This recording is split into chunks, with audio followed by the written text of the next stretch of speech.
están aquí. ¿Cuántos estamos gozosos? Ajá. Amén. Gozosos de estar hoy aquí. Así que Dios es fiel, Dios es bueno.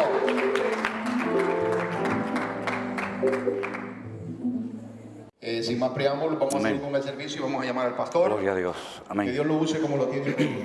Amén. Gracias, Dios. Gracias, hermano. Dios le bendiga. Amén. Gracias. Buenas noches, hermano. Que el Señor les bendiga grandemente. Estoy muy contento de volver a verles a todos ustedes. Creo que hay gente esta noche aquí que no estuvo en el culto anterior. Era la primera vez que venían, ¿sí o no? A ver, ¿cuántos están aquí por primera vez que no nos habíamos...? Uy, un montón. Ah, yo pensé que todos habían estado el otro día en el culto de... ¿Hoy qué día es? Hoy es jueves. No, hoy es viernes. ¿Cuándo fue el culto que... Es que ya, mire, el martes. A ver, levanten la mano los que no estuvieron el martes. Ah, entonces no estuvo nadie. Bueno. Entonces, está bien. Claro, con razón la cosa de tanta foto y tanta firma. Yo decía, pero si ya lo hicimos el martes, ¿para qué quieren otra foto el jueves o el viernes? Claro, ahora entiendo. Disculpen. Hermanos, es que ya llevamos mucho tiempo fuera de casa, ya uno ya no coordina más. Me hace mucha gracia cuando hay gente que se me acerca y me dice, pastor, ¿se acuerda de mí? Yo le escribí el año pasado. Digo, ya, hermana, yo sé que usted me habrá escrito, pero y 5.000 personas como usted también. Lo peor es cuando se me acercan y me dice, pastor, ¿se acuerda de mi nombre? Digo, a veces no me acuerdo ni cómo me llamo yo. Salimos el 8 o el 9 de mayo de Tenerife. Viajamos a Madrid, allí cogimos otro avión, vinimos para Estados Unidos, hicimos escala en Nueva York. De ahí nos fuimos unos días a visitar a la familia de Elena, que lleva muchos años viviendo en Atlanta, en Georgia. Fuimos a visitar también a un tío, el único tío que le queda con vida a mi esposa, que ya está retirado, fue pastor durante muchísimos años. Él tuvo que salir de España cuando había persecución y se salvó de milagro. Se fue a Cuba a estudiar. Allí conoció a la que después sería su esposa. Y antes de aquellos años que después vinieron a Cuba, ¿verdad?, donde cambiaron tantas cosas, fue enviado por la Convención Bautista de Cuba como misionero a España. Y abrió diferentes iglesias en España, en el norte de España, en el sur, concretamente en una ciudad muy bonita, donde yo estuve en el ejército, estuve en la ciudad de Cádiz, y esa iglesia que él había fundado muchísimos años atrás, resulta que un día de paseo entro a esa iglesia y estaba allí Elena, que había ido de vacaciones a esa iglesia. Fíjate las vueltas que da la vida, ¿no? Cuando uno va haciendo la historia no es consciente, pero cuando uno mira hacia atrás se da cuenta de cómo las piezas han ido encajando perfectamente cada una en su lugar, ¿verdad? Y nada ocurre por casualidad, aunque no entendamos lo que está sucediendo, pero el Señor siempre nos sorprende gratamente, ¿no?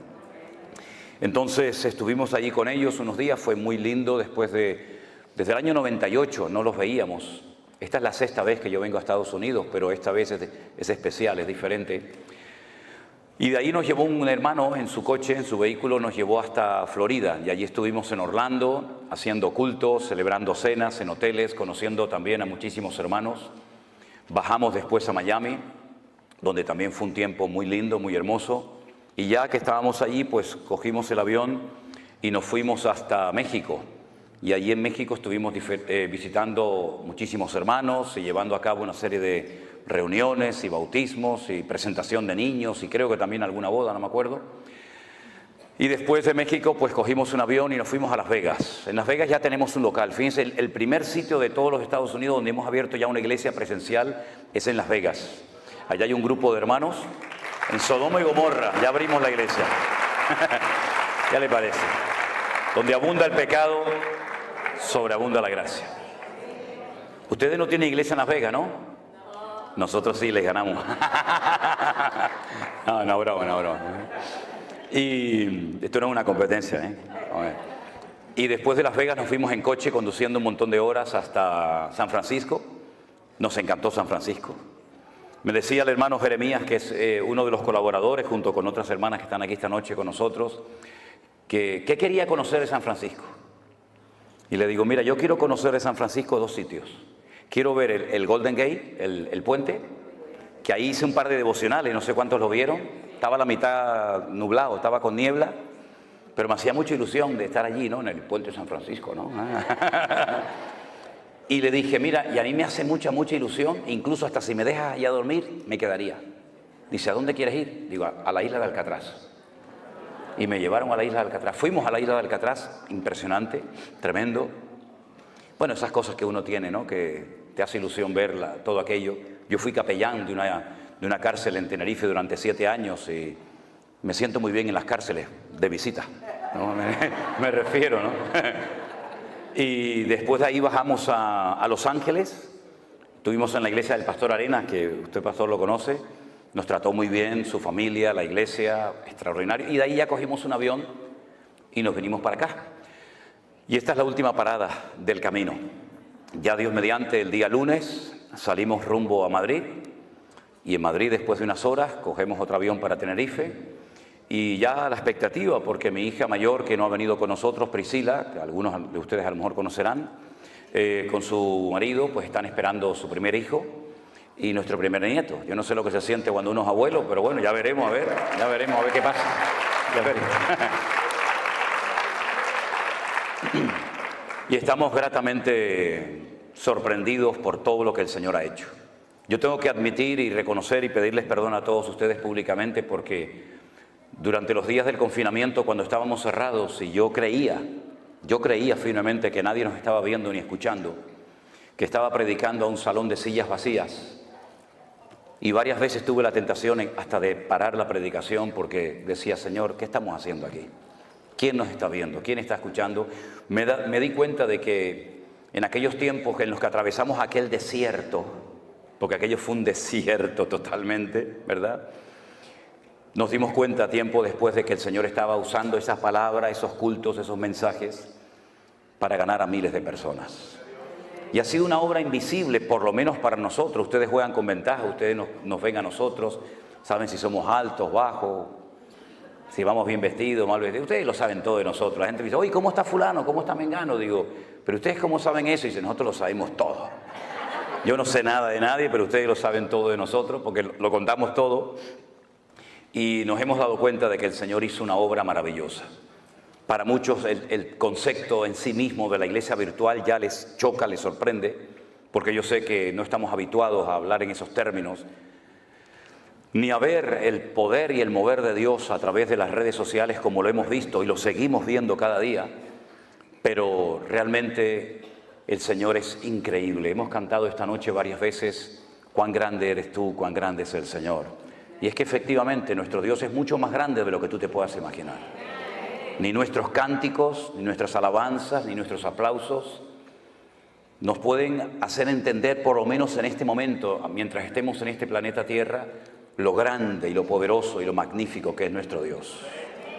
Pero a la misma vez, ese Dios tan inmenso, tan indescriptible para el lenguaje humano, se ha reducido, por decirlo de alguna manera, se ha acercado a nosotros en forma de hombre, con carne y hueso, y habitó entre nosotros, y pudimos ver su gloria.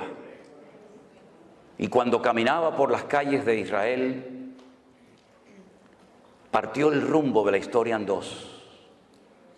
Mira que hubo grandes profetas en la antigüedad, ¿verdad? Podríamos hablar de Jeremías, de Isaías, de Daniel, pero ninguno de ellos se pudo comparar jamás a la personalidad, a la figura de nuestro amado y querido Salvador, el Señor Jesús.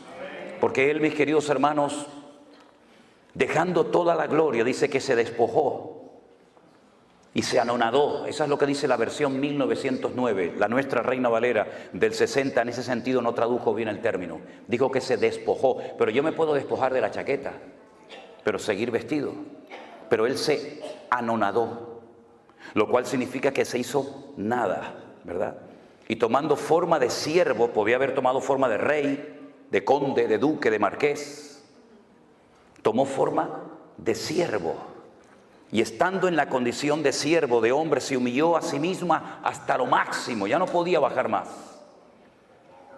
Y dice que estando en la condición de hombre, se hizo obediente, porque tú te puedes hacer hombre, pero ser un desobediente, un rebelde.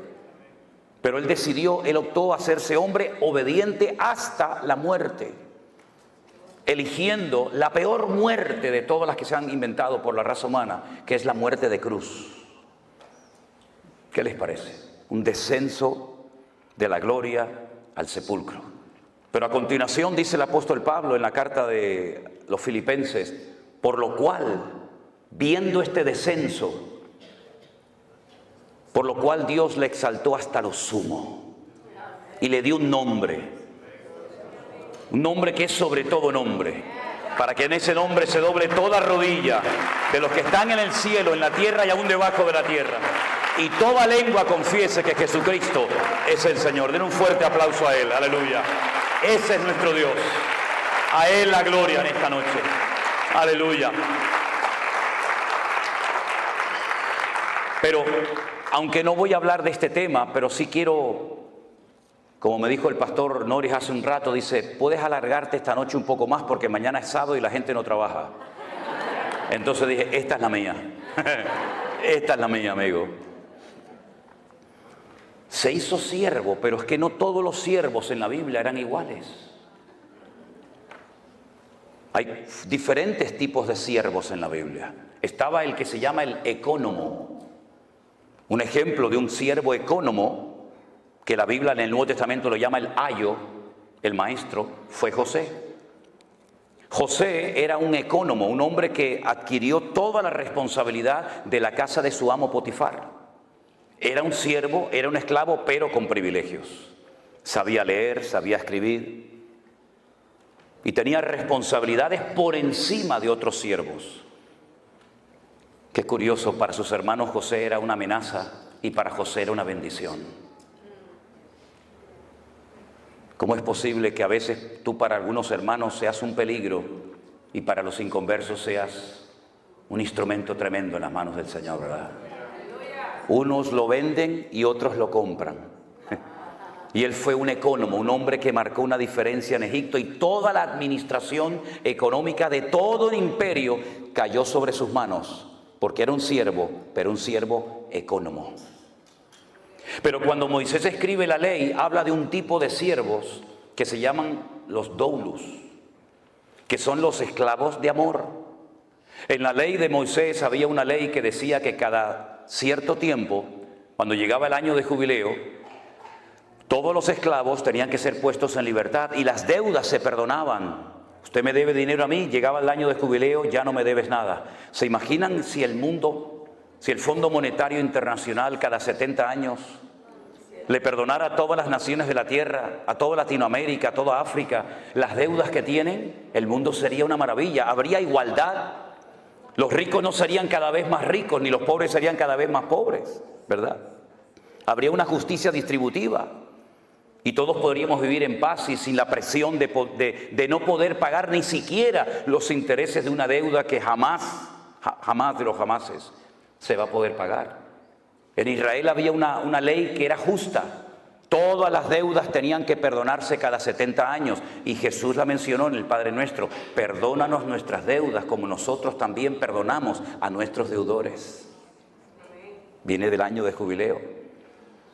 Y se le daba la posibilidad a los esclavos de irse, de empezar una vida nueva como ciudadanos libres. Pero corría la posibilidad, y de hecho ocurrió en varias ocasiones, esclavos que renunciaban voluntariamente a su libertad. Y para que sus amos no fueran acusados de explotadores, lo que hacían cuando un esclavo quería permanecer por el resto de su vida como esclavo, por amor y no por presión, su amo lo llevaba a la puerta de la ciudad donde se celebraban los juicios y las reuniones importantes y se tomaban los acuerdos, incluso hasta por escrito. Y delante de la presencia de 2 o 3 testigos de los ancianos de la ciudad, se le horadaba la oreja y se le ponía un zarcillo, se le ponía un pendiente. Y cuando tú veías a un hombre por la calle, hoy en día no, porque hay hombres que se ponen zarcillo y no saben ni lo que hacen más bien el ridículo, ¿no? Pero en aquellos días, cuando a un hombre se le ponía un pendiente, la gente decía, mira, este hombre pudo haber sido libre y rechazó a su libertad por amor a su amo. El tercer tipo de esclavo que había era el upereta, que es el que se menciona en el texto de Filipenses que les acabo de mencionar, tomando forma de upereta, tomando forma de siervo. Era el siervo de siervos, el que estaba en el escalafón, en el nivel más bajo, para limpiarle los pies a la gente que venía a la casa de sus amos. Eran los que los romanos ponían abajo en galeras, en aquellos barcos de remo que cruzaban el Mediterráneo, y allí bajabas pero no subías. Allí te encadenaban y morías reventado. Allí no había vacaciones, no había misericordia, no había descanso. Allí el que bajaba no subía. Por eso Pablo dice, Cristo bajó, pero Él subió hasta lo más sumo, porque el Padre lo elevó, ¿verdad? Después estaba el ayo. El ayo es el que menciona Pablo. Dice que la ley, la Torá de Moisés, fue nuestro ayo, es decir, fue como un instrumento que nos llevó para conocer a Cristo. Y una vez que conocimos a Cristo, la ley ya dejó de cumplir su función, ¿verdad? Y el ayo era el siervo culto que sabía leer, que sabía escribir, y se utilizaba para entrenar al heredero. Y dice que mientras el heredero estaba bajo el ayo era superior a él, pero cuando el heredero crecía, ya el ayo no tenía ninguna función, ninguna razón de ser. Entonces vemos cómo en la Biblia hay distintos niveles, pero no solamente de servicio, sino también hay niveles de fe. Había personas a las cuales el Señor le decía, grande es tu fe. En todo Israel no he encontrado a nadie que tenga tanta fe como tú. Pero sin embargo a otro de sus discípulos le dijo, hombre de poca fe, ¿por qué dudaste? Y dice que cada uno tiene que moverse según la medida de fe que ha recibido. Y hay diferentes operaciones, y hay diferentes ministerios, y hay diferentes manifestaciones del fruto del Espíritu Santo que mora en nosotros, y hay diferentes dones. Primera de Corintios 12, Romanos capítulo 12, nos hablan de los únicos dones que hay. A mí me llama la atención que a veces la gente dice, yo tengo el don de no sé qué. Yo digo, ¿y eso dónde está? Yo tengo el don. Digo, eso no es un don, señora o hermana. Eso es una habilidad que usted aprendió. No es un don tocar la guitarra. Para aprender a tocar la guitarra usted tiene que estar años y sacar callos en sus manos. Eso no es un don, eso es un talento, es una habilidad. Un don es algo que usted tiene de la noche a la mañana sin aprenderlo, sin adquirirlo. Pero un talento es algo que usted puede ir cultivando y desarrollando con el paso del tiempo. No, yo tengo el ministerio de limpiar la iglesia. Eso no es un ministerio. No me digan. No. Bueno, vamos a dejarlo ahí porque se van a enfadar conmigo algunos. Y yo no venía a hablar de esto esta noche. Cierre sus ojos un momentito, vamos a orar, porque yo creo que el tema que tengo esta noche para compartir con ustedes, que es un estudio predicado, creo que nos puede hacer mucho bien, y espero que la palabra del Señor nos hable y nos ministre en esta noche. Yo voy a pedirle al hermano Luis, si es tan amable, hermano, venga un segundo. Haga una oración para que la palabra que el Señor hoy puso en mi corazón, que compartiera con todos ustedes, sea de bendición para la iglesia y para todos los que posteriormente la van a escuchar. Oramos, hermanos. Padre de Dios, venimos delante de tu presencia, reconociendo, Señor, tu poder. Gracias. Gracias, Dios mío. Todo lo que tenemos y todo Gracias, lo que hacemos Señor. por tus méritos, Señor. Aleluya. Te damos las gracias, Señor, porque enviaste al Espíritu Santo. Amén. No solamente a traernos las escrituras, Oh, sí, Señor, Shaddai, ayúdame en el nombre de Jesús. Así es. a darnos iluminación. Oh, gloria, barabacosha, ayúdame, Señor, en el nombre de Jesús. Sí, así es. Te damos las gracias. Gracias, Dios mío. Señor, en este día. Oh, Espíritu gloria. Santo, que tú derrames conocimiento, que tú derrames Amén. entendimiento, Señor. Que puedan, Señor, recibir, Señor. Sí, Padre lo que Santo. vas a exponer, Señor. Prepara los corazones. Amén. Dios. En el nombre de Jesucristo te damos las gracias. Amén, amén. Gracias, hermano. Fuerte ese aplauso a nuestro Dios. Aleluya. Gloria a Dios. Antes que se me olvide, yo dije que en marzo del 2020 estuvimos pasando un desierto. Todos estuvimos en cierto sentido, unos más, otros menos, pasando un desierto, ¿verdad? Veíamos las iglesias vacías, por lo menos yo, las sillas vacías, pero cuando un día descubrí el significado de la palabra desierto en hebreo, uy, ese día me empecé a gozar de una forma tremenda. ¿Quieren que se lo comparta un momentito? Sí, ok. Si no quieren, me lo dicen, ¿eh? Yo tengo otras cosas que decirles, pero Los libros de la Biblia, en nuestra Biblia, lamentablemente, digo lamentablemente con todo respeto, no recibieron el nombre que el Señor les puso. Por eso nos perdemos mucha bendición simplemente por leer el título del libro que no se llama así en hebreo. Tenemos un libro que se llama el libro de Números. Y uno dice, bueno, números, sí, porque hubo un censo. No, pero espere.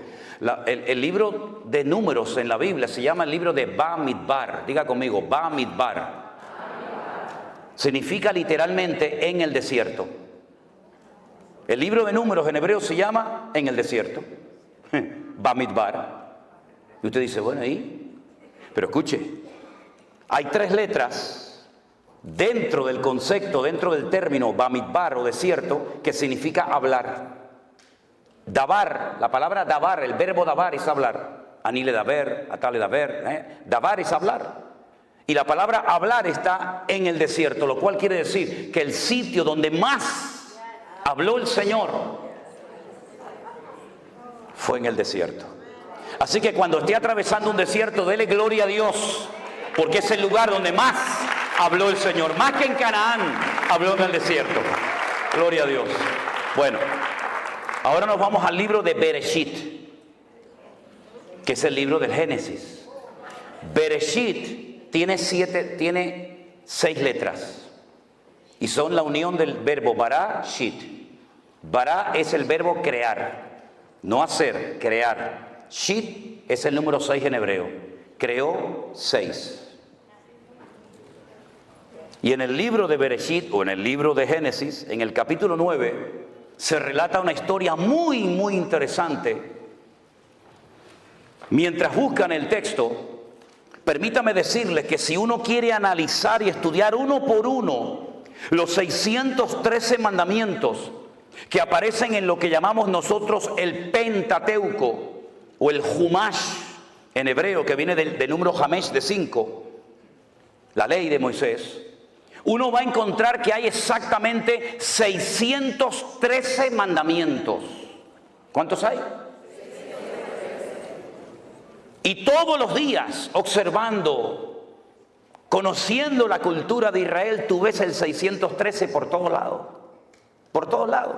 Miren, cuando yo voy a Israel, y espero que algunos de ustedes, ya algunos me han dicho que van a ir conmigo este año, cuando ustedes llegan allí se van a dar cuenta que yo tomo mucho un zumo, un jugo, que es de Rimón, ¿cómo se llama? De granada. De granada. ¿Sabéis lo que es la fruta, la granada, no? Bueno, ellos parten la granada a la mitad, la meten así en una máquina, la exprimen y te dan un zumo de granada que a mí particularmente me gusta muchísimo. Las granadas de Israel, cuando usted las parte a la mitad y empieza a sacar las semillitas esas rojas que lleva dentro, las pone todas encima de una mesa, de un plato, de un vaso, y usted va a contar 613. Bueno, será casualidad, vamos a coger otra, pártela a la mitad, saca 613. Puede partir 1000 granadas y todas ellas tienen dentro 613 semillitas. Pero eso se ve por todos lados, por todas partes se ve. Y cuando uno analiza uno por uno los mandamientos, los 613 mandamientos, que son muy interesantes, pero te lleva años estudiar cuántos mandamientos hay en Génesis, en Éxodo, en Levítico, etcétera, etcétera, tú te das cuenta de que tú los puedes clasificar en grupos. Por ejemplo, hay un grupo de mandamientos que se dieron para recordar cosas del pasado. Esa es la finalidad de dicho mandamiento. Y ahí entrarían, por ejemplo, las fiestas de obligatorio cumplimiento para el pueblo de Israel, como subir a Jerusalén en la fiesta de la Pascua, en el mes de Abib. Abib, en hebreo, con V, es primavera, el mes de Abib. Entonces dice, pero eso aparece en Tel Aviv. Claro, Tel es monte, Abib es primavera, el monte de la primavera, ¿no? Entonces, en el mes de Abib, entre marzo, abril generalmente, tienen que subir a Jerusalén a celebrar la fiesta de la Pascua. Y 50 días después, la fiesta de Shavuot o Pentecostés, y finalmente la fiesta de los tabernáculos. Y había un mandamiento que era para recordar cosas, el Shabbat. El único día de la semana que tiene nombre. En hebreo no hay lunes, martes, miércoles, no. En hebreo es día primero, día segundo, día tercero, día cuarto, día quinto, día sexto y Shabbat. Shabbat, Shevet, siéntate. Shevet, siéntate. Shabbat, quédate quieto, no te muevas. Eso es lo que significa, ¿verdad? Y hay mandamientos que son para recordar permanentemente cosas que Dios hizo. Hay otro tipo de mandamientos que no entran dentro de una lógica. Uno dice, bueno, ¿y esto por qué lo mandó Dios? No lo puedes entender, pero Dios lo mandó para probar tu fe y tu obediencia. Y ahí, por ejemplo, entra lo que se llama la paradumá, que es la vaca roja, la finalidad de la vaca roja, de la cual habla la Biblia en Hebreos y en Números. Ahí entra el no mezclar ciertos alimentos lácteos con cárnicos. Y uno dice, ¿y qué razón de ser tiene esto? Aparentemente ninguna. Pero Dios está probando tu fe y tu nivel de obediencia. Luego hay una gran clasificación de mandamientos que se llaman lo ta'asé. Dígalo conmigo, lo ta'asé. No hagas. Cosas que no se pueden hacer. No matarás, no cometerás adulterio, no andarás por tu pueblo chismorreando, etc. No se hace, no se hace. Son los mandamientos lo ta'asé. Ellos lo llaman lo ta'asé o mandamientos negativos. Y luego hay un gran sector de mandamientos que lo llaman ta'asé. Si lo ta'asé es no hagas, ta'asé, ¿qué es? Ahí está. Mira, ya saben hebreo, fíjate tú por dónde. Cosas que tienes que hacer. Hay cosas que tenemos que hacer y cosas que no tenemos que hacer. Entonces, cuando tú vas a la palabra de Dios, te encuentras que hay muchas cosas que el Espíritu Santo inspiró a los autores de la Biblia para que viéramos ejemplos a no imitar. No se escribieron para que tú hagas lo mismo, no. Se escribieron como advertencias para que tú no hagas ni digas lo mismo que dicho personaje hizo o dijo. Y hay otras parábolas, otras historias, otros relatos que se narraron y se escribieron para que nosotros siguiéramos el ejemplo e hiciéramos exactamente lo mismo. ¿Cómo podemos saber si lo que voy a leer es algo que tengo que hacer o no tengo que hacer? Por el resultado que produjo. Y en el libro del Génesis, capítulo 9, hay una historia de algo que no se tuvo que haber hecho, pero se hizo. Y el Señor la registró en las páginas de su palabra para que tuviéramos un ejemplo de algo que no tenemos que hacer los creyentes bajo ninguna circunstancia. Génesis 9, versículo 18. Dice la palabra así. Y los hijos de Noé que salieron del arca fueron Sem, Can y Jafet. Punto y coma, pon ahí, ¿sí o no? Sí. Y ahora me da una información, de los tres me da una información que no me da con el primero ni con el tercero. Me dice, y Can es el padre de Canaán. ¿Por qué no dice el versículo? Bueno, y fulano de tal es el padre de... No solamente de Can, solamente destaca. ¿Se dan cuenta? Sem, Can y Jafet destaca que Can es el padre de Canaán. Por algo será, lo vais a ver ahora. Versículo 19. Estos tres son los hijos de Noé y de ellos se llenó toda la tierra. Toda la raza humana desciende de ellos. Es un estudio muy interesante ver qué naciones descienden de Jafet, de Sem, de Can, ¿verdad? Pero no es el tema ahora. Después comenzó Noé a labrar la tierra y plantó una viña. ¿De dónde sacó esa viña? Si toda la tierra estaba anegada en agua, seguramente ya la tenía dentro del arca. Se llevó muchas semillas, no solamente animales. Se llevó muchas semillas, muchas plantas que posteriormente cuando él sale, las planta. Entonces él planta una viña y bebió del vino y se embriagó y estaba descubierto en medio de su tienda. Para los que no sepan, yo creo que esto es algo que todo el mundo sabe, pero simplemente a modo de información.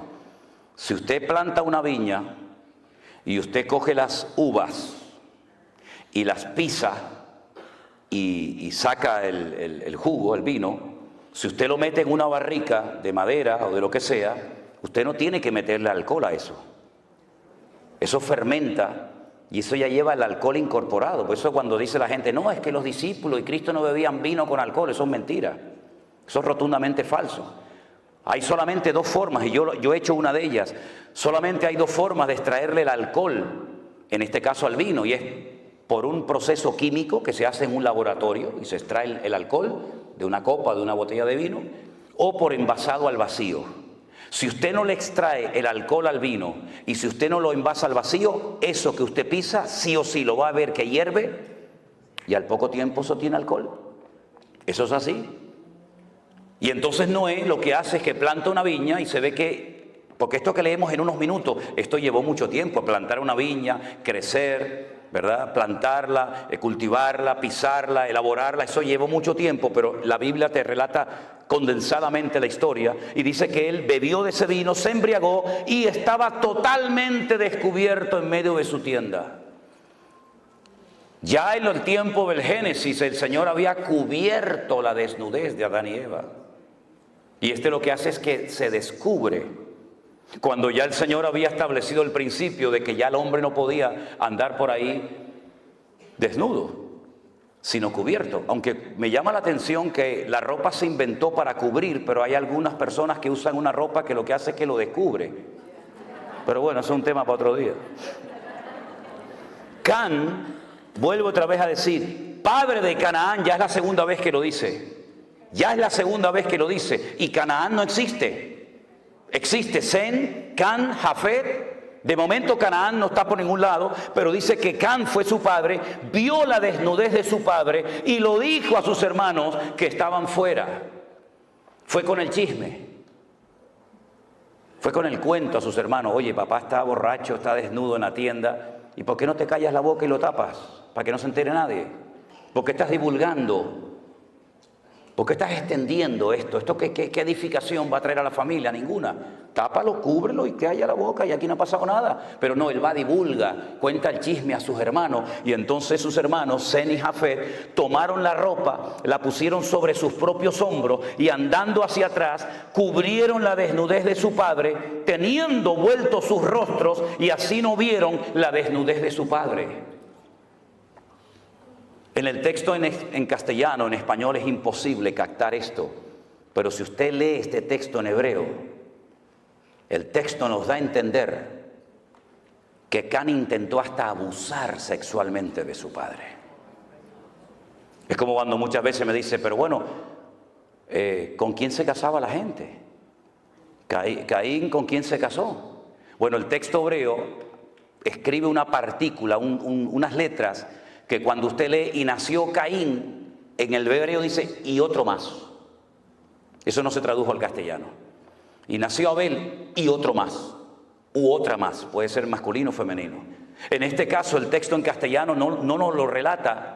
Yo sé que para algunos puede ser una sorpresa, pero cuando usted lee el texto en hebreo y lo analiza letra a letra, palabra a palabra, usted se va a dar cuenta que no solamente se rió de su padre, no solamente fue con el chisme y con el cuento a sus hermanos, sino que incluso quiso hasta abusar sexualmente de su propio padre.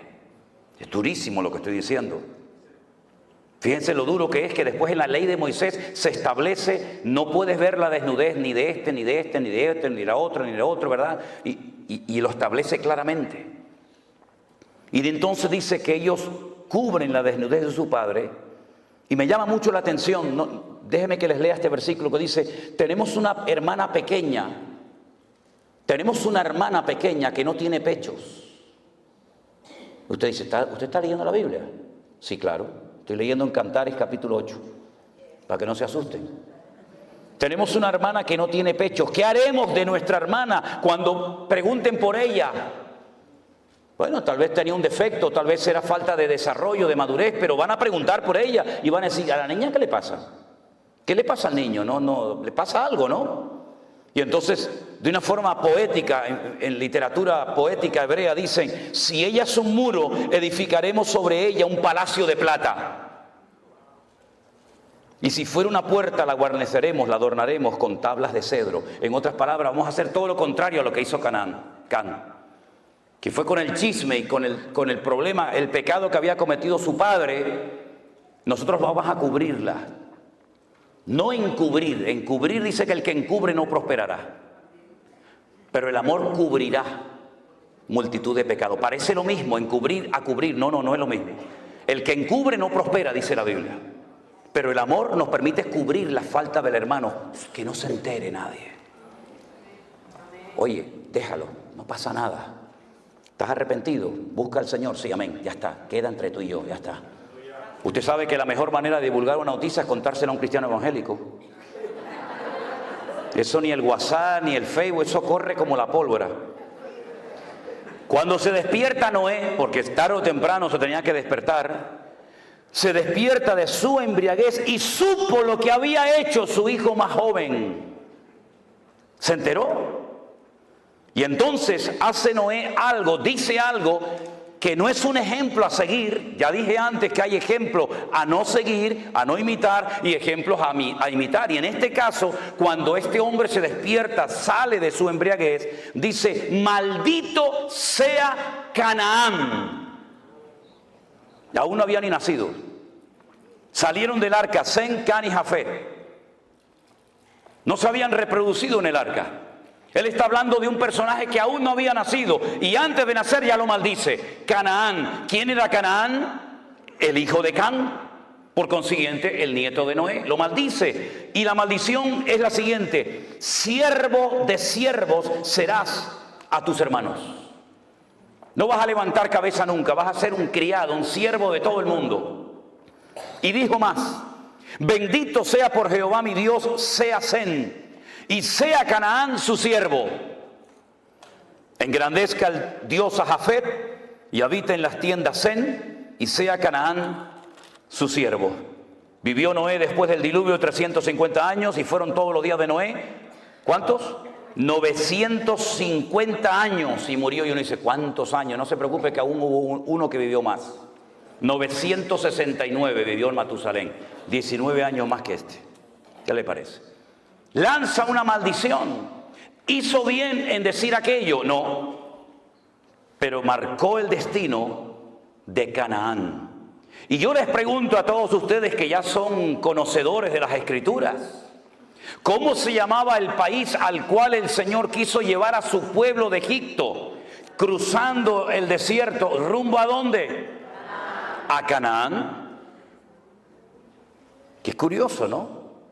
La gente de ese país, los cananeos, que no eran originarios de Canaán, por ejemplo, los filisteos vinieron de Europa.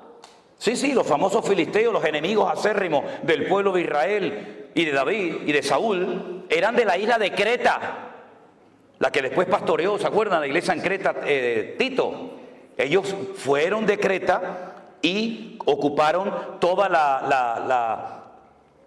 la costa mediterránea de Israel, de tal manera que ellos controlaban el comercio que entraba y salía. Ellos todavía en aquellos tiempos dominaban las 5 ciudades de los filisteos. Por eso ahora entiende por qué David cogió 5 piedras. Porque ellos controlaban desde, apréndanse estos 5 nombres: Gaza, Ashkelon, Asdod, Ecrón y Gat. ¿Lo dice conmigo? Gaza, Ashkelon, Asdod, Ecrón y Gat. Entonces, ¿este de dónde es? No, este es de Gat. Dame 5 piedras por si acaso vienen los 4 detrás y me los cargo también a los 4. ¿Qué te parece? No era por si fallaba la puntería, no, yo le voy a acertar porque es tan grande que es imposible no darle. Es por si vienen los otros 4, el de Gaza, el de Askelón, ya de paso también ya los paso y me los llevo. Ahora fíjense qué interesante. Allí estaban los filisteos, allí estaban los moabitas, los amonitas. Allí estaban todos los cananeos cuando el Señor quiso trasladar a su pueblo de la esclavitud a una tierra de maldición. Y uno dice: pero los cananeos eran malditos, ¿por qué Dios no los llevó a otra parte del mundo? Porque el Señor quería que su pueblo cambiara la tierra y no que la tierra los cambiara a ellos. Porque nosotros somos de este mundo, vivimos en este mundo, pero no somos de este mundo. Y no es el mundo el que tiene que afectar y cambiar la vida de la iglesia, sino la iglesia cambiar las modas y la corriente de este mundo. Y cuando la iglesia no se mete en el mundo se mete en la iglesia, que es lo que lamentablemente ha sucedido. Entonces encontramos que los cananeos están bajo una maldición. Todos los cananeos, por supuesto el primero Canaán, pero luego todos los demás. Qué curioso. Yo en el fondo lo que quiero hablar en esta tarde y despejar dudas es el famoso tema de las maldiciones. Porque me he encontrado con centenares de preguntas hace unos meses atrás de creyentes, gente nacida de nuevo, que estaban asustados y preocupados por el tema de las maldiciones, si se pueden heredar o no. Y algunos me citaban parte de Éxodo capítulo 20. ¿Saben que Éxodo capítulo 20 es de los 2 capítulos que hay, Deuteronomio 5 y Éxodo 20, donde aparecen los 10 mandamientos, ¿verdad? Y el Señor le dice que al pueblo de Israel que Él visita la maldad de los padres sobre los hijos hasta la tercera y cuarta generación. Y me citaban así el texto y yo les decía, no lo mutile, no lo corte, siga. No lo corte, siga citándolo. De los que me aborrecen, que no es nuestro caso, hermanos. Dios visita la maldad de los padres sobre los hijos hasta la tercera y cuarta generación de los que me aborrecen. Pero para 1000 generaciones será bendita la generación del justo. ¿Y cuánta gente vive bajo esa opresión? Y asustados y con miedo. ¿Será que yo estoy maldecido porque mi abuelo le pegó? ¿O mi abuelo fue un alcohólico? ¿O mi madre fue...? ¿Pero qué está diciendo? ¿Quién le enseñó esa barbaridad, esa locura? Yo voy a ir despejando con la palabra, no con argumentos humanos. Yo no vengo aquí a entretenerles a ustedes, yo vengo aquí a predicar la palabra de mi Dios. Y yo le voy a ir despejando con la palabra falsos argumentos y falsas posturas teológicas que han hecho mucho daño al pueblo de Dios. Ya le acabo de mencionar que Dios visitaba la maldad sobre los padres, sobre los hijos de los padres hasta la tercera y cuarta generación de los que me aborrecen. Por lo tanto, el creyente, el nacido de nuevo, el que es templo del Espíritu Santo, el que ha pedido perdón por su pecado, ahí no tiene por qué sentirse aludido. Porque usted no aborrece al Señor, que yo sepa, que yo sepa. Ahora, si hay alguien aquí que aborrece a Dios, agárrate, mi hermano. O bueno, más que mi hermano, mi amigo. Porque hermanos no. Resulta que cuando llegan a la tierra de Canaán, que no es Israel todavía, bueno, a veces se le cita como la tierra que fluye leche y miel, ¿sí? Para no mencionar lo de Canaán, Israel todavía no se llamaba la tierra que fluye leche y miel. Y entonces la gente dice, oye, pues si fluye leche y miel, allí tiene que haber vacas por todos lados. Si, para que corra la leche, tiene que haber millones de vacas. No. Mira, te lo voy a decir de otra manera para que lo entiendas mejor. Es tierra de palmeras y de dátiles. Es lo mismo, tierra que fluye leche y miel. Miel de palmera, como la que tenemos en Canarias, miel de dátiles. Y el higo ese que tiene púas, lo aplastas y sale una leche. Entonces yo te voy a llevar a una tierra de palmeras y de dátiles, de leche, de higo y de miel de palmera. A esa tierra yo te voy a llevar. Pero allí a la tierra que yo te voy a llevar no es como la de Egipto, que no hace falta orar por lluvia, allí siempre hay agua. ¿Por qué? Porque viene el río más largo del mundo, 6.666 kilómetros de largo. Siempre hay agua en Egipto. En Israel no. En Israel vas a tener que comportarte bien para que yo mande la lluvia temprana y la lluvia tardía. Y depende de tu conducta en la tierra, actuará el cielo.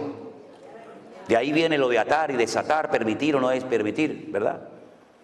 Y resulta que cuando entran a la tierra prometida, Josué, que ya había aprendido la lección hace 40 años atrás del fracaso de los espías que vinieron con un informe negativo y sembraron un espíritu de desánimo y de derrota en el pueblo, él opta por mandar a 2. ¿Se acuerdan?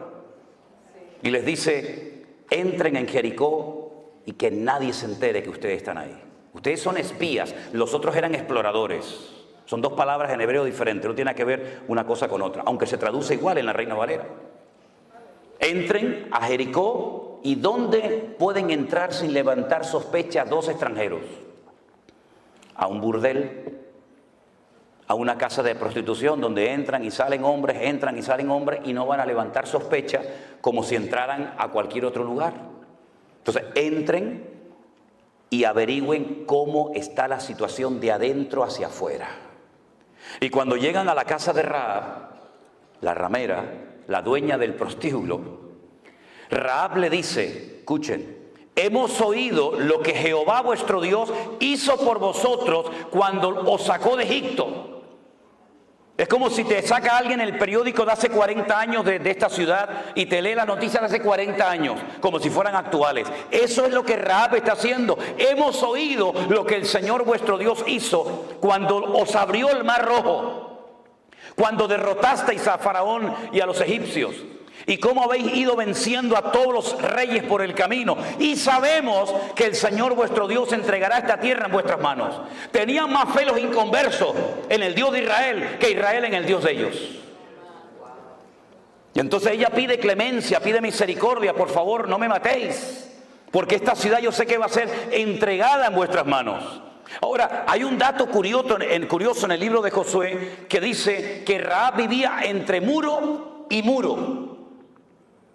Eran 2 muros alrededor de las casas, eran 2 círculos concéntricos, uno más grande que el otro, ¿verdad? Eran como 2 grandes circunferencias. Y ella vivía entre muro y muro. Quédense con ese dato. Ellos le dicen, si tú no le cuentas al rey de Jericó que hemos estado aquí y que nuestros soldados están al otro lado del Jordán, y cuando vayan a Israel conmigo van a ver Jericó, Jericó todavía existe, la ciudad de las palmeras, y van a ver allí el río Jordán, y enfrente van a ver otro país que hoy en día se llama Jordania. Eso es un país inventado, eso no existía, eso en la Biblia es Moab. Pero los ingleses, para que no les atacaran y no les robaran las posesiones, dijeron a los hashemitas, que eran los peores del desierto, mira, vamos a hacer una cosa, para que no nos ataquen más y nos dejen en paz, les regalamos un país entero y te nombro rey. Y entonces dijeron, ¿cómo lo llamamos? Pues si está el Jordán, Jordania, venga, para ustedes. Y así se lo inventaron.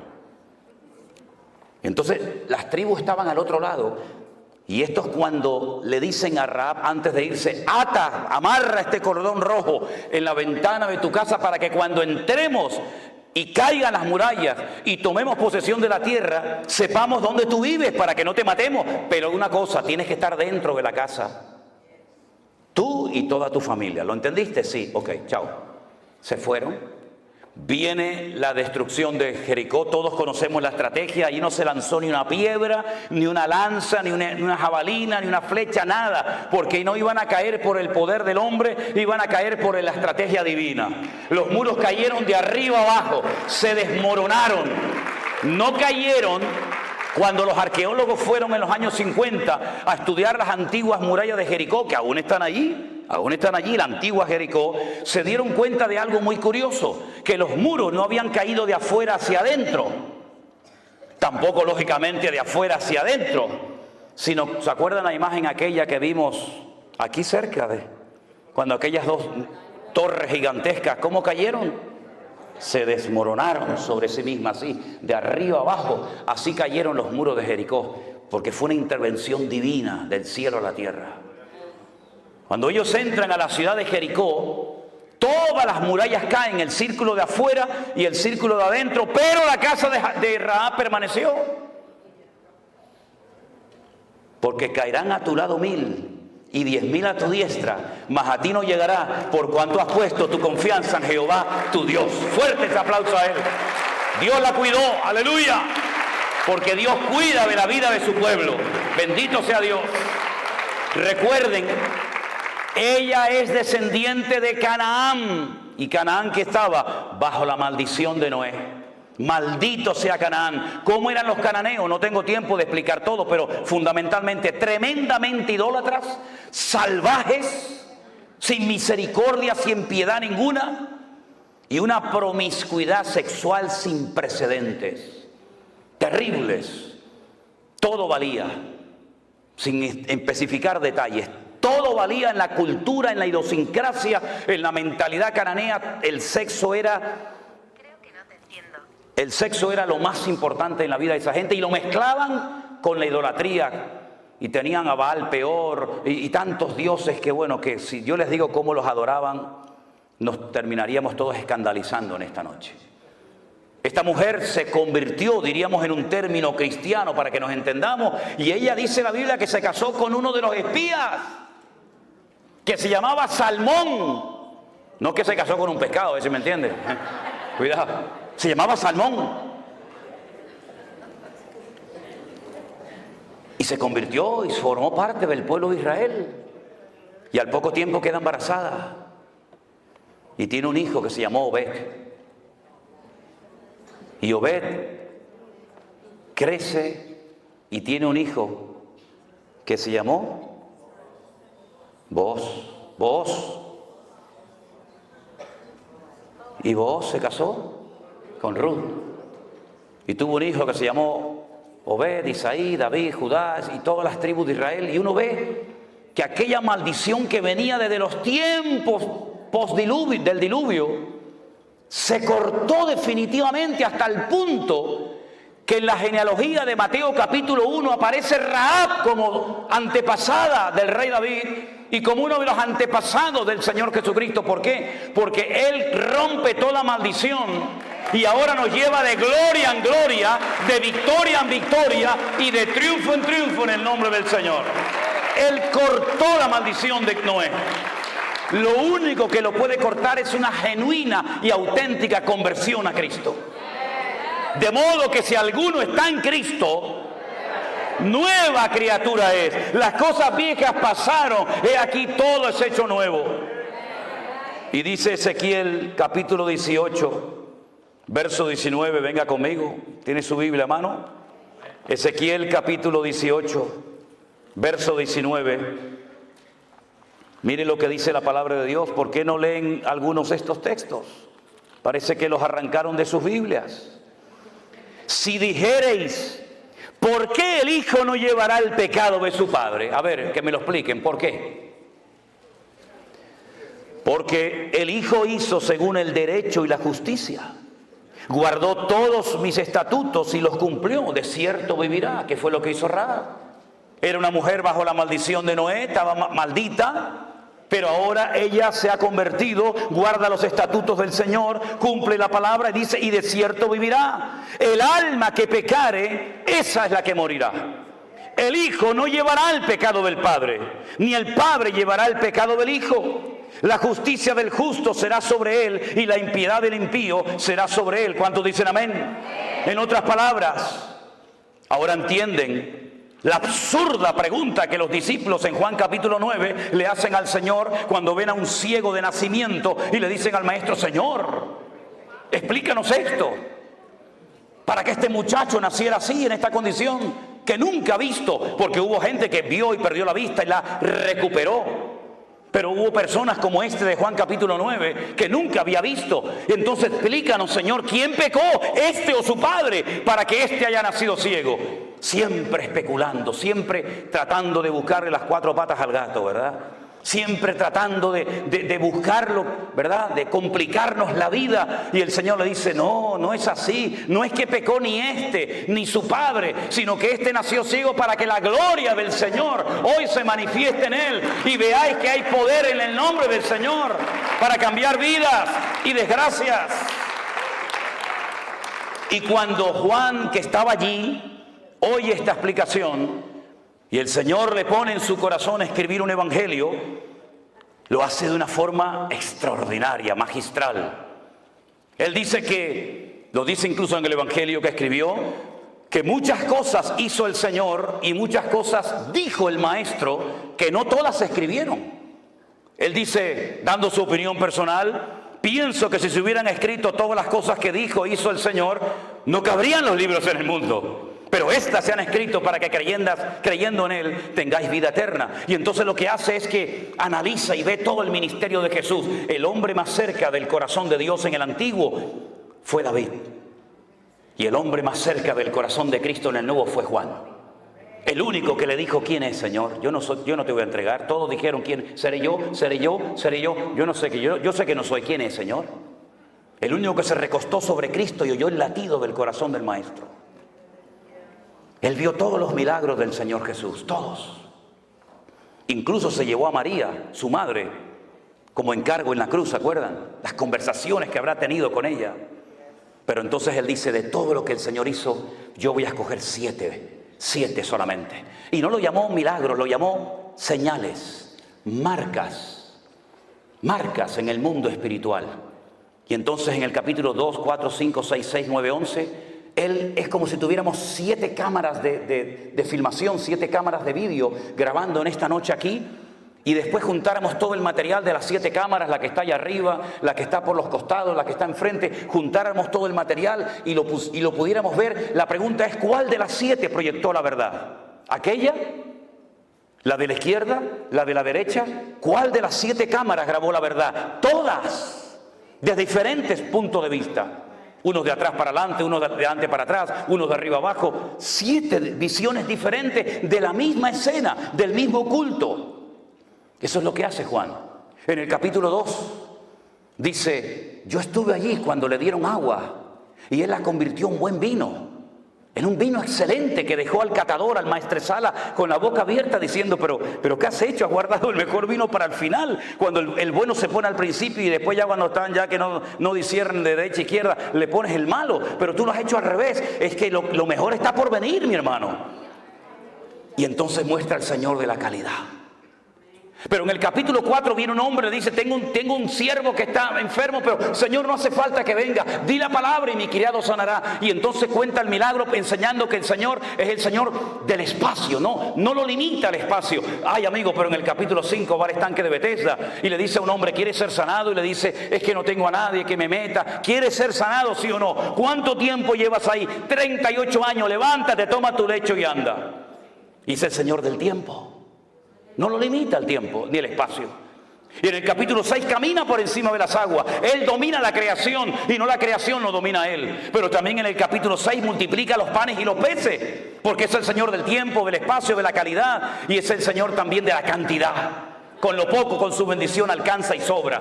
En el capítulo, espera. En el capítulo 9 le dicen, ¿quién pecó este o sus padres? Y él dice, ni él ni su padre. En otras palabras, yo voy a romper hoy una regla que para ustedes ha sido una atadura durante años. Es creer en la mala suerte, creer en las maldiciones hereditarias. No, es que tiene que nacer gente enferma para que yo me glorifique en ello. Y finalmente, esperen. En el capítulo 11... la prueba final. Si hubieras estado aquí, mi hermano no habría muerto. ¿Qué le está diciendo Marta y María? Por culpa tuya mi hermano está muerto ahora. ¿Sabes? Yo te llamé. Tú nos enseñaste. Clama a mí y yo te responderé. Y yo clamé. ¿Y por qué no viniste? Pedid y se os dará. Yo pedí y no recibí nada. Yo llamé y no se me abrió la puerta. Yo busqué y no te encontré. Y ahora vienes y mi hermano ya hiede porque hace 4 días que está muerto. Si hubieras estado aquí, mi hermano no habría muerto. Ahora, ¿para qué vienes? Ya es demasiado tarde. Los judíos creían y creen que a las 72 horas, a los 3 días, el alma se va del cuerpo y nunca regresa. Por eso cuando vas a Jerusalén, al Valle de los Huesos Secos, al cementerio más antiguo del mundo, te encuentras en las tumbas una ventana para que salga el alma y no regresa hasta el día postrero, en la resurrección. Y Jesús le dijo, pero María, por favor, Marta, yo soy la resurrección y la vida. ¿Qué estás diciendo? El que cree en mí, aunque esté muerto, vivirá. Y le dice Marta y María, yo sé que mi hermano resucitará, pero no ahora, en el día postrero. Es una fe a largo alcance, pero no la sabes acercar a tu realidad, a tu vivencia personal de ahora. Mucha fe en el cielo, mucha fe en la gloria, mucha fe en la nueva Jerusalén, pero ahora eres incapaz de creer que Dios hoy te puede sorprender con un milagro. Vamos al cementerio y dice, Lázaro, sal fuera. Y yo he estado en la tumba de Lázaro. Me metí dentro de la tumba de Lázaro y quise probar por mí mismo lo que dice la Biblia, que lo llamó a gran voz. Me metí dentro de la tumba de Lázaro, que no es así en horizontal, sino es como una escalera así como bajando. Y cuando estaba bien abajo en la tumba le dije, antes de entrar a los de arriba, gríteme con toda su fuerza. Y no se oye nada. Y menos con una piedra, que en este caso ya no está. Pero el Señor lo llamó y Lázaro salió fuera. Entonces en esos capítulos 2, 4, 5, 6, 6, 9, 11, usted puede ver que no hay nada ni nadie que detenga al Señor. ¿Por qué? Porque Él es el Rey de Reyes y Señor de los Señores. Apláudele ahora si quiere a Él. A Él toda la gloria, a Él la honra, aleluya. Él lo cambia todo. Él lo cambia todo. Rahab llegó a ser antepasada del mismísimo rey David. Dejó la prostitución, dejó la mala vida. Llegó a ser antepasada del Señor Jesucristo. Porque no importa lo que tú hayas hecho o cómo te hayas comportado, el Señor perdona y olvida. Hay creyentes que ni perdonan ni olvidan. Pero nuestro Dios siempre, al corazón arrepentido, al contrito y humillado, tú no despreciarás. ¿verdad? Y ese es nuestro Dios. Es un Dios que torna toda maldición en bendición. Dice Gálatas capítulo 3, verso 10. Vengan conmigo. Gálatas capítulo 3, versículo 10.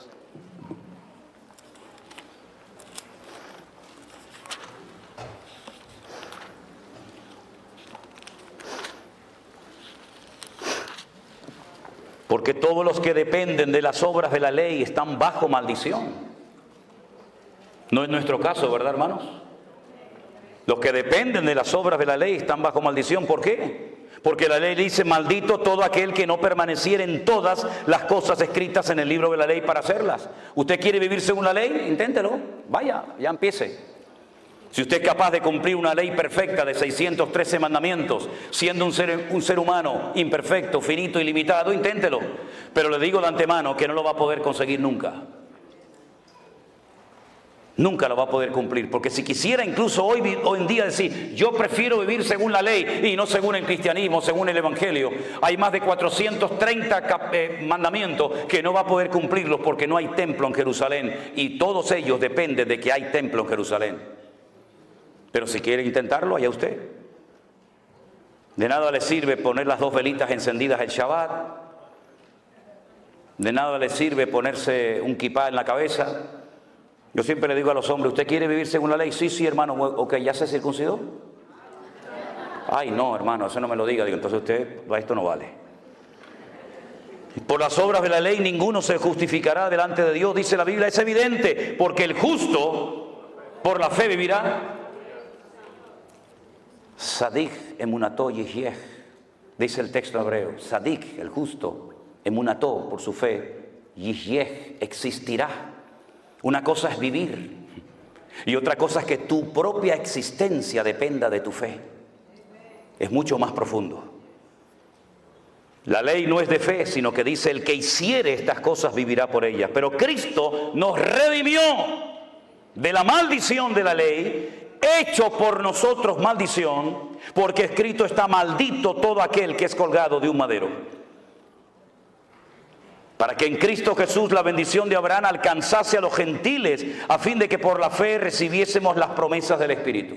En otras palabras, todas las maldiciones del Antiguo Testamento, que son muchísimas, el Padre se las cargó a nuestro Señor Jesucristo en la cruz. Las quebró todas y cada una de ellas. Y la última palabra, las últimas palabras de Cristo en el madero, en la cruz, fueron: consumado es. Tetelestai. Consumado, pagada está la deuda. Tal vez no entendemos lo que quiso decir en profundidad el maestro en aquel momento, pero el Señor Jesucristo dio una palabra, expresó con 2 palabras lo que hacían los romanos cuando una persona en su imperio cumplía la condena. Le daban un papel que se llamaba el certificado de deuda. Usted le debe al Imperio Romano 30 años de cárcel, trabajos forzados, en galeras, donde sea. Cuando usted cumplía la condena, ponían su nombre, su apellido, su condena, el día que entró, el día que salió, y abajo ponían el sello del Imperio Romano y ponía la misma expresión, la misma palabra que el Señor Jesucristo, minutos antes de morir, la pronunció en la cruz del Calvario. Pagada está la deuda. No es que la salvación sea gratis. La salvación no es gratis. Lo que pasa es que Él pagó el precio. Y para usted es gratis. Pero el precio era la vida. El precio era la sangre. Y es gratis para mí, pero no fue gratis para Él. Y por eso dice Pablo que era ciudadano romano y entendía la cultura de la época y la idiosincrasia de los pueblos. Él dice que él tomó el acta de los decretos que nos era contraria y se fue a la cruz y la clavó, y despojando a los principados y potestades triunfó sobre ellos en la cruz. Bendito sea el Señor. No le debemos nada. La deuda está pagada. No hay maldición, no hay nada que a usted lo separe del Señor. Un versículo más. Primera de Pedro capítulo 3, verso 9. Primera de Pedro capítulo 3, versículo 9. Un texto también muy interesante a tener en cuenta.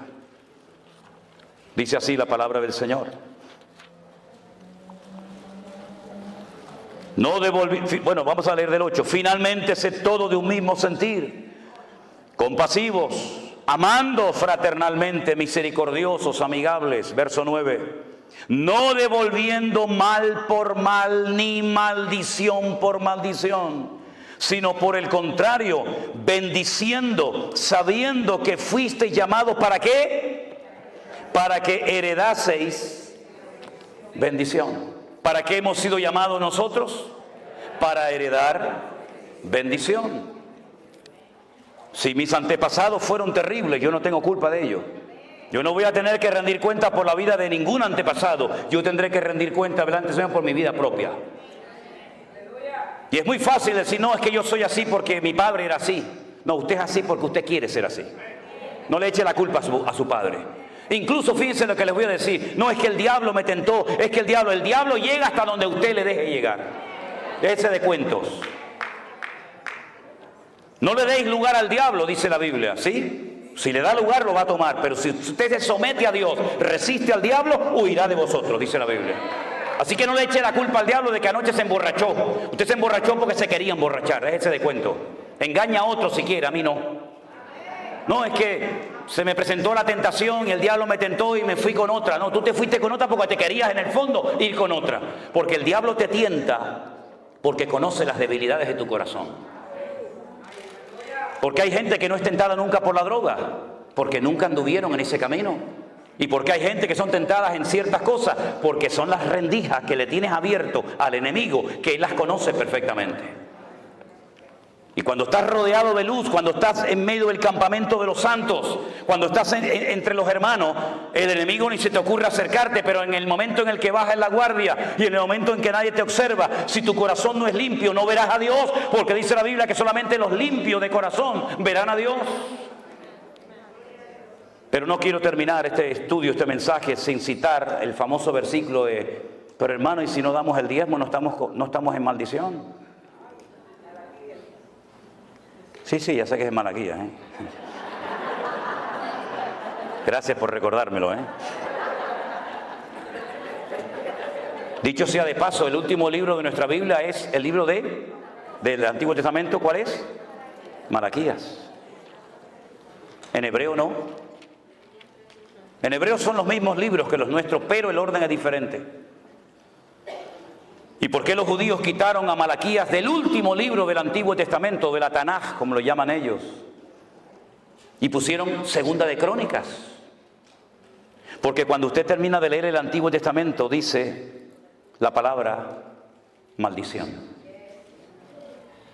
Y para no terminar de leer la Biblia, el Antiguo Testamento, mencionando la última palabra maldición, lo ponen en otro sitio para no terminar con la palabra maldición, sino con el nombre Israel. Porque la palabra Israel es muy interesante porque termina con una letra que se llama la letra Lamed, que es la equivalente a la L, nuestra. Y cuando usted empieza a leer la Biblia desde el principio, la primera letra que se encuentra es una letra que se llama la letra Bet, que significa casa y son 4 preposiciones, pero bueno, es la letra Bet. Entonces yo empiezo leyendo la Biblia con la letra Bet y termino el Antiguo Testamento con la letra Lamed y la junto las dos y dice Lev, corazón. Cuando termino de leer la Biblia he conocido y he penetrado en el corazón de mi Dios.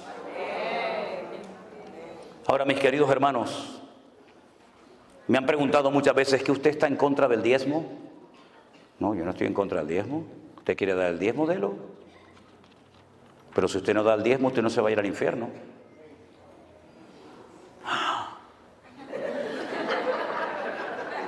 Pastor, arréglalo después usted lo que yo estoy rompiendo.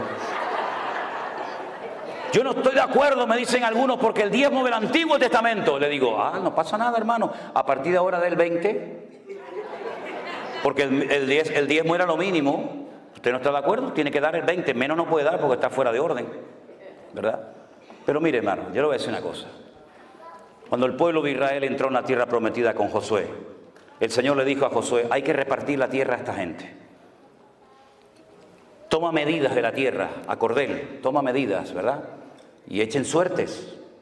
Era el sistema en la época. Echen suertes y a ver, ¿a dónde le toca a Simeón? Al norte, venga, vete para el norte. Desde aquí hasta aquí, desde aquella montaña hasta esta piedra, esto es tuyo, ahí te queda. Manasés, ustedes son muchos, La mitad de Manasés se va al otro lado del Jordán y la otra mitad se viene para acá porque ustedes son mucha gente. Adán, mira, Adán como son pequeñitos, llévalos para arriba, para el norte, allí en los altos del Golán, allí está Adán. Y a los benjaminitas pues los lleva, y entonces repartió toda la tierra. Y resulta que cuando faltaba una tribu por recibir tierra, el Señor le dice a Josué, a ellos no le des tierra. Los levitas, y dijeron, no, yo soy vuestra tierra, dice el Señor. Entonces si no puedo sembrar, si no puedo tener animales, si no puedo dedicarme a la agricultura, a la ganadería, entonces ¿de qué vivo, Señor? Dice, no pasa nada. Le voy a pedir a las tribus restantes, a las 11 que tienen tierra, que separen el 10% de sus beneficios y se lo den a ustedes, para que ellos se dediquen a lo material y ustedes se dediquen a lo espiritual. Claro, cuando el pueblo estaba en obediencia, alineado con el Señor, los levitas vivían de maravilla, porque imagínate, te venían vacas, te venían ovejas, te venía de todos los productos de la tierra, pero cuando bajaban la guardia, cuando se iban en pos de los dioses, los levitas lo pasaban mal.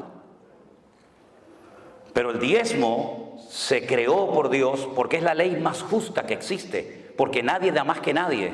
Si usted gana $10,000 y su diezmo son 1,000, está dando exactamente lo mismo que el que gana 1,000 y da 100. Los dos han dado en proporción a su ingreso. Han dado el 10%. El que tiene más da el 10 y el que tiene menos da el 10. Es exactamente igual. Pero fue una ley para cuidar de una casta sacerdotal llamada los levitas. Eso cuando dicen, oye, no, es que los que están en la alabanza son los levitas. Se levita los que cantan. Esta de la República Dominicana, el otro de Japón, el otro de Venezuela, va a ser un levita esto. Eso no tiene nada que ver, no esté mezclando las cosas, porque eso sale mal. Mire, entonces los levitas vivían del amor y de la generosidad, ¿verdad? Y del corazón solidario del resto de sus hermanos. Pero fue una ley para mantener, no para extender. Es decir, con el diezmo cubrimos los gastos. Con el diezmo las familias de Leví están cubiertas. Pero en la mentalidad del judaísmo no existe proselitismo. Mire, los musulmanes quieren ganar el mundo para su causa. Ellos ya han dicho en Europa hace muchos años, ganaremos a Europa con el vientre de nuestras mujeres. ¿Y qué es lo que hacen? Pariendo. Los europeos tienen 1 o 2 hijos, si es que los tienen, y estos tienen 7, 8, 9, 10. Nada, simplemente una regla de 3, ¿no? En tantos años, ellos son más o menos, entonces hay alcaldes, hay diputados, hay senadores. ¿Por qué? Porque ellos se reproducen, porque tienen el objetivo de evangelizar. Los cristianos también tenemos el objetivo de ir por todo el mundo y predicar el evangelio. Los budistas, todas las religiones, todas las sectas del mundo quieren ganar gente, quieren ganar adeptos, quieren ganar clientes, llámalo como quiera, para su causa, menos los judíos. Usted no se va a encontrar a un rabino judío aquí en Nueva York o en Jerusalén o en cualquier parte del mundo evangelizando. Es que ellos no quieren que usted se convierta. Ellos ni le hablan, ni le miran. Usted es un goyín, usted es un perro. Pero entonces, ¿cómo hacemos? Ellos entonces inventaron algo que lo llaman los Benei Noah. Benei Noah, los hijos de Noé. Y se inventaron 7 leyes que Dios le dio para los gentiles a Noé. Es un invento. Esto está en el Talmud, la Tetafot, la Gemara. Son cosas que no... Y entonces ellos dicen, nosotros somos el pueblo escogido. Ellos no tienen ninguna intención de evangelizar.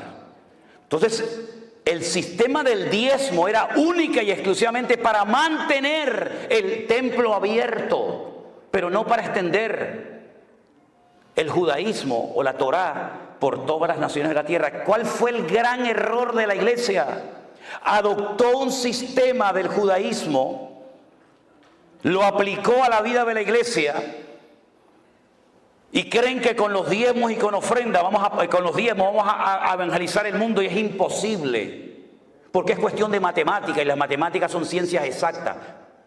Si a usted le entran 10,000, su límite son 10,000. Si a usted le entra $1,000,000, su límite son $1,000,000. Los diezmos son regularmente, generalmente, salvo excepciones, generalmente son las mismas entradas. Si usted basa su ministerio, si usted basa la economía de su ministerio, de su iglesia, de su denominación, única y exclusivamente en diezmos, usted está autolimitándose sin querer, porque la gente ganará siempre más o menos lo mismo. Entonces, ¿cuál es el sistema de Dios para la iglesia hoy en día? El justo por la fe vivirá. Eso se lo dijo el Señor a Abraham, no a Israel, se lo dijo a Abraham. Y por eso dice la Biblia que nosotros no somos hijos de la ley, nosotros somos hijos de Abraham, el que recibió las promesas. Entonces, si usted vive por fe, no hay límite. No hay un límite, no hay una contabilidad casi exacta todos los meses, sino que usted va a ver cada mes la gloria y la bendición del Señor. Y entonces cuando usted tiene que hacer algo, usted no tiene que sacar la calculadora. Usted lo que tiene que ponerse de rodillas y poner su fe encima de la mesa. Porque si usted saca la calculadora, dice, no podemos, hermanos, no podemos. Ha entrado este mes 10.000. Y ustedes me están diciendo que nos metamos en un proyecto de 50 millones. Y ustedes me están diciendo que compremos un avión. Y que ustedes me están diciendo, entonces no cuadran los números. Y una cosa es fe y otra cosa es locura y ambición. Una cosa es la fe y otra cosa es decir, no, el Señor nos va a respaldar. ¿Qué te va a respaldar si no te respaldan a ti? Pero si yo digo, hermanos, no nos dan las cuentas. Pero no se preocupen, vamos a orar y el Señor nos va a sorprender. Y entonces el Señor comienza a sorprenderte como lo hizo con nosotros, que sin diezmos y sin ofrendas recibimos en los 2 meses de confinamiento ofrendas generosas de todo el mundo, que jamás en nuestra vida nos podíamos imaginar cómo el Señor usando a gente que no conocíamos. El Señor tocaba corazones de gente en Australia, en Alemania, en Afganistán, en Japón, en montones de lugares, sorprendiéndonos, porque el que sustenta y cuida a la iglesia no son los diezmos suyos ni los míos, sino es el Señor que cuida y bendice a la iglesia. Es una forma diferente, revolucionaria, ya lo sé. Pero algunos dicen, bueno, está muy bien su explicación, está muy bien, como me dijo a mí un pastor, yo te entiendo, Manolo, lo que quieres decir, pero yo no tengo esa fe. Y le dije, pues tienes un grave problema, querido.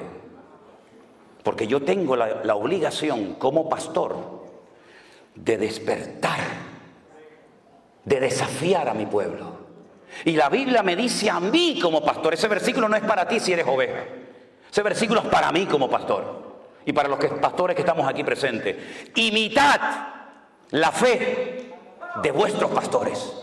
Yo no tengo que imitar la fe de ustedes. Son ustedes los que tienen que imitar la fe de vuestros pastores. Y para poder imitar la fe de unos pastores, uno tiene que ser el botón de muestra, el punto de referencia de lo que yo intento decirle a la iglesia. Porque no solamente cuando predico soy consciente que transmito información, y es una tremenda responsabilidad, sino que transmito mi forma de ser, transmito mi espíritu y permita el Señor que transmite la fe de tal manera que hay gente recién convertida que tiene fe para creer y ver cosas del Señor, que gente que lleva toda la vida en la iglesia ya no tienen esa fe. Por eso, mis queridos hermanos, si algo grande ha hecho el Señor en este tiempo de confinamiento y posterior, es romper muchas estructuras. Estructuras de denominaciones que funcionaron pero que ya no van. Estamos en unos nuevos tiempos, la palabra es la misma, el evangelio es el mismo, el mandato es el mismo, el Espíritu Santo es el mismo, pero Dios se está moviendo de formas diferentes en la tierra. Y hemos podido ver una cosecha de almas en 2 años que no habíamos visto en 40 años de servicio al Señor. Porque nuestra confianza no está en lo que tenemos, porque no tenemos nada.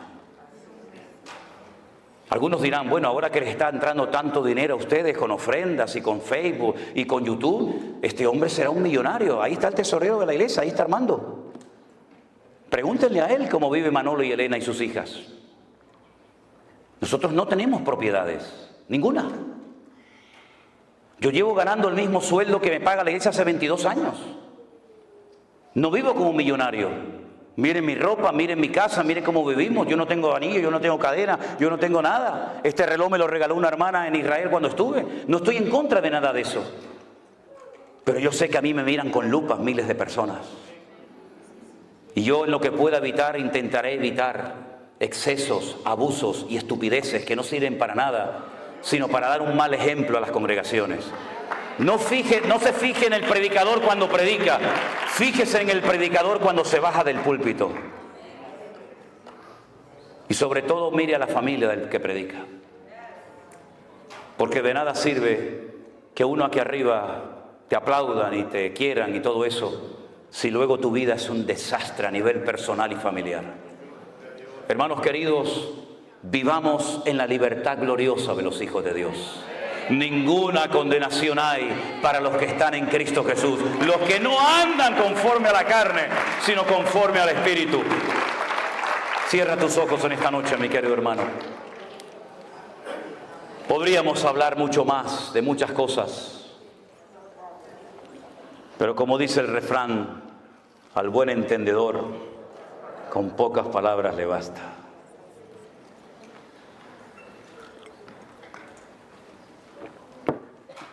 No vivan bajo condenación, queridos hermanos. La sangre de Jesucristo nos ha limpiado de todo pecado. Las cosas viejas ya pasaron. Disfrute de su comunión con el Señor. Disfrute de su familia, de sus hijos. El ministerio no es para sufrir. El ministerio es un privilegio.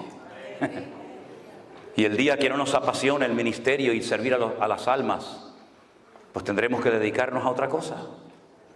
Porque no hay nada peor que un ministro cansado, agobiado, estresado. Pero qué gozo tan grande cuando ves en la casa de Dios, en los hijos del Señor, el gozo, la paz, la alegría. Nos gozamos con lo mucho, nos gozamos con lo poco. Cuando hay, gloria a Dios. Cuando no hay, gloria a Dios. Exactamente igual. Como decía el sabio Salomón, Señor, no me des riqueza ni pobreza. Porque si me falta, capaz robo y peco y blasfemo tu nombre. Y si me das demasiado, capaz que me olvido y me aparto de tus caminos.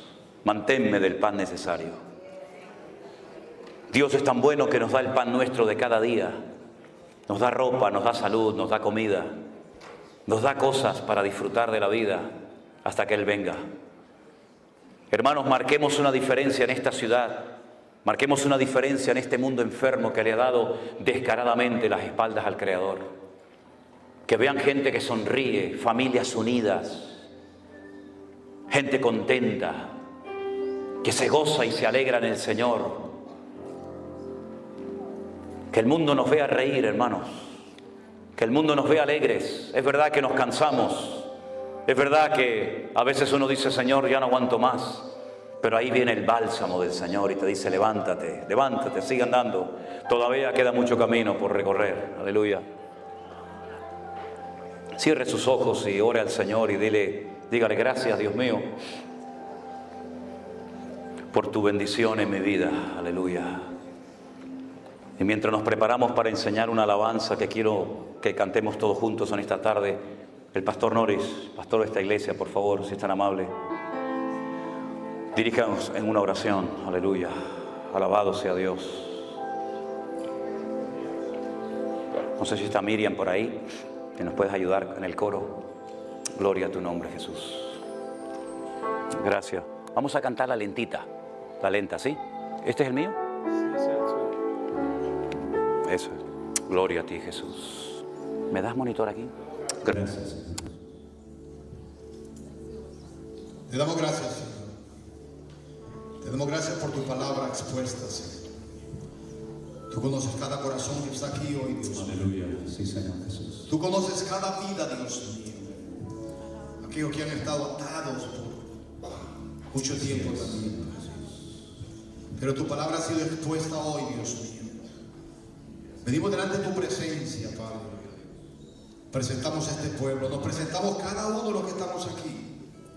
Padre, si en esta noche hay una vida, Dios mío, Espíritu Santo, trata con ella, Padre. Si hay alguien en esta noche que la palabra ha tratado con él, te adoramos. Y por mucho tiempo tal vez ha estado perseguido por acusaciones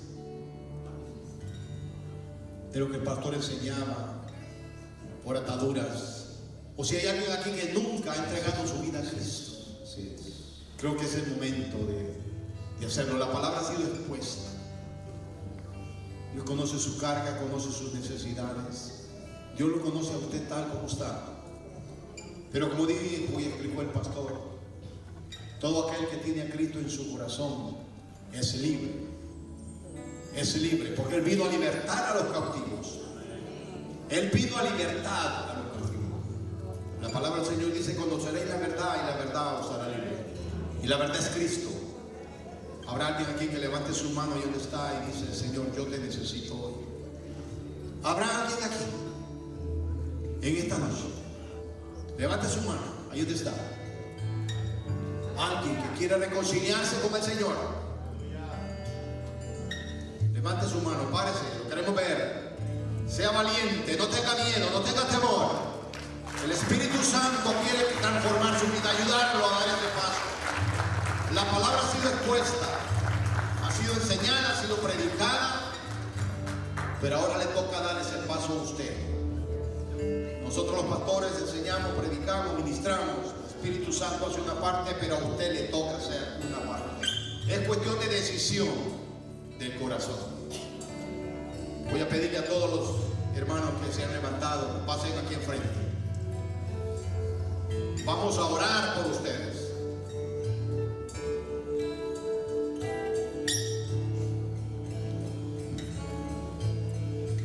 Hágalo. Dios te está llamando. Gracias, Señor Jesús. Puede ser que esta sea la última noche, el último día. Señor nunca llega tarde. Él viene y toca la puerta, que es el corazón.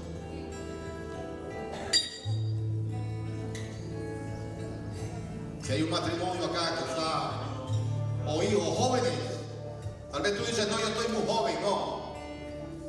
Bienaventurado el joven que conoció al Señor, se entregó al Señor en su juventud. La misericordia de Dios es todos los días. Él siempre está llamando, Él siempre está esperando.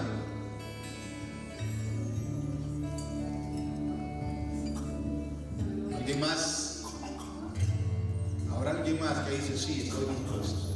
Gracias, Jesús. ¿Habrá algún matrimonio aquí que está pasando por una situación difícil? Oh, Jesús. Tal vez están a punto de divorciarse. Problemas que vienen a los matrimonios. Tal vez por falta de comunicación, por falta de perdón. Tal vez hay acusaciones, pero para eso estamos aquí, para eso está expuesta la palabra.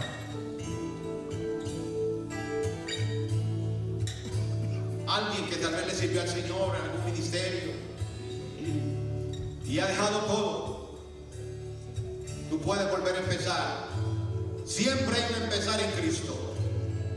Lo bueno de Jesús es que no nos ve como nos ve el hombre. Él nos ve con ojos de misericordia.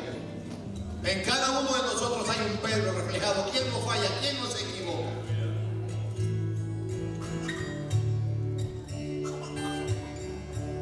Gloria al Señor. Gloria a Dios. De lo que ha pasado aquí en este momento, ¿hay alguno de ustedes que nunca ha recibido a Cristo en su corazón? ¿Que es primera vez que lo va a hacer? ¿Hay alguien? ¿O todos han pasado por reconciliación? Todos quieren reconciliarse. Todos quieren empezar de nuevo. ¡Qué bueno! Este es el mejor momento. Dale un fuerte aplauso a la iglesia del Señor.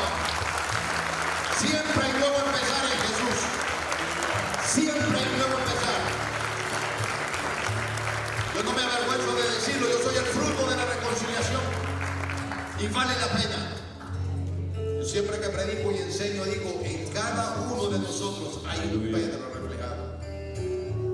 Pero qué bendición que cuando Jesús resucitó dijo: díganle a Pedro. Vamos a orar. Cierren sus ojos y repitan esta oración conmigo. Digan: Señor Jesús, en este momento venimos delante de ti. Te damos gracias por este momento que nos das, de poder acercarnos una vez más a ti. Venimos y te pedimos perdón, Señor, porque te hemos fallado. Pero sabemos que tu misericordia y tu gracia es grande. Te damos gracias, Señor. Espíritu Santo, guíame. a que de aquí en adelante yo sea fiel a ti, Jesús. Señor Jesús, te pedimos perdón y te damos gracias por este momento. Gracias, Señor. En este momento me reconcilio contigo. Amén. Permite que de ahora en adelante pueda poner la mirada en ti y seguirte a ti. Ponce por leer tu palabra. Gracias te doy, Señor. Gracias te doy, Señor. Gracias te doy. Padre, mire estas familias, estos esposos, estos hermanos que han pasado, Dios mío. Tócale, Señor. Tú lo conoces a cada uno de ellos. Amén, amén. Tú lo conoces, conoces su acostar, conoces su levantar, conoces su andar. Gracias, Jesús. Pero en este momento han venido y han hecho oración, Padre, de reconciliación, Padre. Y tú no desprecias a nadie. Tu palabra dice que lo vil lo menospreció del mundo escogió Dios para avergonzar a los sabios. Aleluya. Restaura cada vida, restaura cada matrimonio, restaura cada hombre, cada mujer que está aquí, Padre. Este joven que está aquí, Padre. Esta jovencita que está aquí, Padre. Dale fuerza para seguir adelante, Padre. Dale fuerza para seguir adelante, Padre. Revélale tu palabra, concede ellos de leer tu palabra, Dios mío. Padre, si no tienen una iglesia donde congregarse, Dios mío, llévalos a un lugar donde puedan aprender y crecer en una sana doctrina, Padre. Los bendecimos con toda bendición de lo alto. Los bendecimos con toda bendición de lo alto. Padre, que ellos puedan testificar de tu amor, de tu gracia y tu misericordia. Te damos gracias por ello, Padre. Aleluya. En el nombre de Jesús. Démosle fuerte ese aplauso al Señor. Dios es bueno. Dios es fiel. Vamos a seguir alabando el nombre del Señor. Póngase de pie conmigo en esta noche, hermano. Cantamos esta alabanza a nuestro Dios, Rey de Reyes. Rey de Reyes, Señor de Señores, admirable. Consejero, consejero, Dios fuerte, Manuel, Dios con nosotros. El cordero que fue inmolado, eres digno de tomar el poder, las riquezas, la sabiduría.